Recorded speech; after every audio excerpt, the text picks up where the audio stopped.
आज की वीडियो में हम पुर्तगाल की रेजिडेंस वीजा के ऊपर बात करेंगे। पुर्तगाल की दो रेजिडेंस वीजा, एक है टेम्पररी स्टे वीजा जो 1 साल तक होता है और एक है रेजिडेंस वीजा जो 1 साल से ज्यादा जो लोग रहते हैं उनके लिए मिलता है। टेम्पररी शॉर्ट स्टे वीजा जो है इसमें काफी सारे वीजा है। हमारे काम के जो है वो दो वीजा है, एक वो है जिसको हम बोलते हैं सेल्फ एम्प्लॉयड वीजा और दूसरा वो है डिजिटल नोमैड वीजा, यानी कि जो लोग फ्रीलांसिंग करते हैं नोमैड वीजा उनके लिए, और जो लोग सेल्फ एम्प्लॉयड है उनका अपना कारोबार है, ये वीजा जो है उन लोगों के लिए बहुत ज्यादा इंपॉर्टेंट है। और इसकी जो फी है वो तकरीबन 33,000 रुपए बनती है, यानी कि 110 यूरोज बनती है। सबसे पहले बात करते हैं कि इसमें जो डॉक्यूमेंट्स हैं वो कौन से रिक्वायर हैं। सबसे पहले मैं आपको कुछ ऐसे डॉक्यूमेंट्स बताता हूं जो आपने मिनिस्ट्री ऑफ फॉरेन अफेयर से अटेस्ट कराना है। एमआरसी, अगर शादीशुदा हैं तो एमआरसी, अदरवाइज एफआरसी आपका जो है वो मोफा से अटेस्ट होना चाहिए। इसके अलावा आपका पुलिस क्लियरेंस सर्टिफिकेट ये भी मोफा से अटेस्ट होना चाहिए। और एक और चीज है और वो है बर्थ सर्टिफिकेट। ये तीनों डॉक्यूमेंट आपके मोफा से अटेस्ट होने चाहिए। अब बात करते हैं बाकी जो चीजें जो रिक्वायर हैं इस वीजा के लिए, वो है कि आपका पासपोर्ट 6 महीने वैलिड होना चाहिए। मेरा आपको मशवरा है कि 1 साल आपका पासपोर्ट कम से कम वैलिड होना चाहिए। इसके बाद आपकी आईडी हो गई या रेजिडेंस होगी, किसी और कंट्री में रहते हो, और आपका जो फोटोग्राफ्स हो गए व्हाइट बैकग्राउंड में वो होने चाहिए। इसके अलावा सबसे इंपॉर्टेंट चीज है ट्रैवल इंश्योरेंस, जिसमें मेडिकल इंश्योरेंस होनी चाहिए 30,000 यूरोज। इसके बाद आती है कि आपके पास होटल बुकिंग होनी चाहिए या वहां पर एकोमोडेशन का कोई बंदोबस्त होना चाहिए। अब एक सबसे इंपॉर्टेंट डॉक्यूमेंट इसमें लगता है वो है बैंक स्टेटमेंट, लेकिन बैंक स्टेटमेंट आपकी पिछले 6 महीने की लगती है और उसमें कंसिस्टेंटली एक अमाउंट शो होनी चाहिए, और वो अमाउंट होनी चाहिए कि आपका जो इनकम है हर महीने जो आ रही है वो पुर्तगाल में जो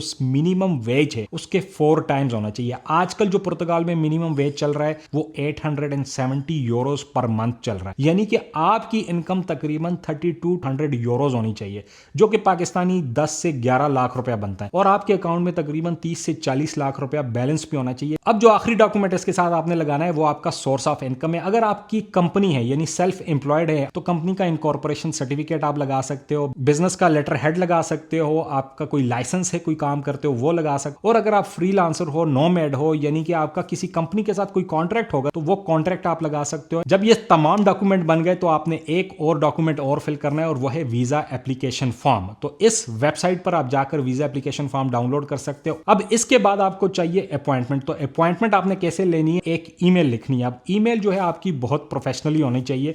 सबसे पहले आपने अपना नाम लिखना है, पासपोर्ट नंबर लिखना है, अपना ऑक्यूपेशन लिखना है, और फिर उसके बाद आपने शुरू हो जाना है लिखना है कि आप ये वीजा क्यों चाहिए, और फिर आखिर में आपने उसको साइन करना है, और साइन के बाद आपने अपना नाम लिखना है, अपना फोन नंबर लिखना है और अपना ईमेल आईडी लिखनी है। इसके बाद जब आप ये ईमेल इस ईमेल आईडी पर भेजोगे तो फिर आपकी अपॉइंटमेंट आएगी। जब आपकी अपॉइंटमेंट आएगी तो फिर आपने ये सारी फाइल लेकर उनकी एम्बेसी में जाकर फाइल जमा करानी है। याद रखिएगा कि इसकी अपॉइंटमेंट 6 महीने से लेकर 1 साल का टाइम ले रही है।